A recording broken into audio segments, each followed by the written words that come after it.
I'm showing you how to make some delicious Asian-inspired beef brochettes. This is an appetizer recipe that's served on a skewer, and it has lots of delicious Asian-inspired flavors like soy sauce, fish sauce, ginger, and even some hints of spice. This recipe is marinated for a couple hours in the fridge, grilled up, and then served along with a peanut dipping sauce. This is an easy protein-packed appetizer that would be great for a casual get-together or even a fancy dinner party. I hope that you enjoy it, and don't forget to subscribe for more appetizer videos.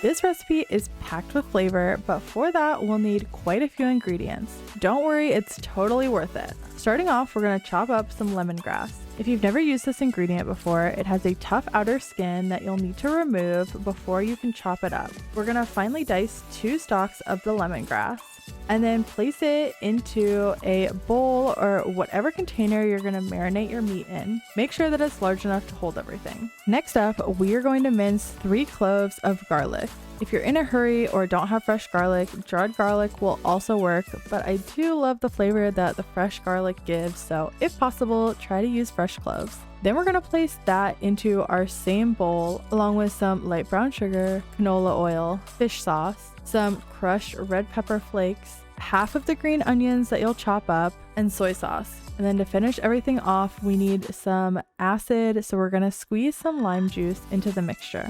Give this a nice whisk until everything is combined, and then we're going to move along to slicing up our meat.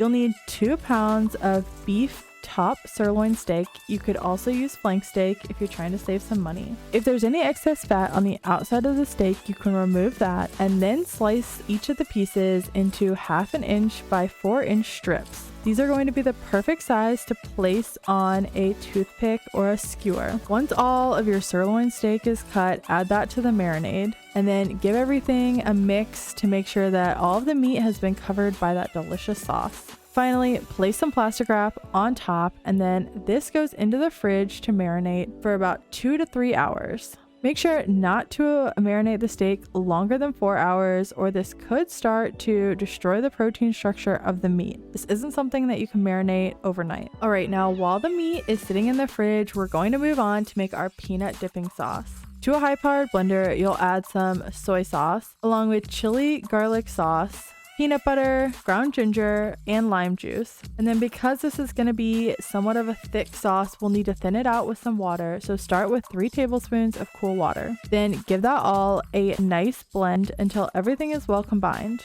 At this point, you'll want to check the consistency. The sauce should be able to easily fall off a spoon when you pick it up. So if the sauce is too thick, you can add 1 additional tablespoon of water at a time until this desired consistency is reached. Then you'll place this into a small serving bowl and set that aside for later. While the meat is marinating, we'll also need to soak 3.5 inch toothpicks or skewer in a bowl of water for about an hour. This helps to prevent the wooden skewers from burning while they're on the grill. Once the meat is done marinating, you'll preheat your gas grill to high heat around 450 degrees Fahrenheit. Then we're going to thread the marinated sirloin steak onto the toothpicks. To make things easy to transport out to the grill, I like to place all of these skewers onto a baking sheet. Once your gas grill is heated, we're going to cook the brochettes covered over direct heat for about 4 to 5 minutes, flipping halfway through that process. You can test the doneness by reading the internal temperature of the beef on a meat thermometer. It should read 125 degrees Fahrenheit for rare doneness. We don't want to cook these too much, otherwise you'll ruin the tenderness of the steak.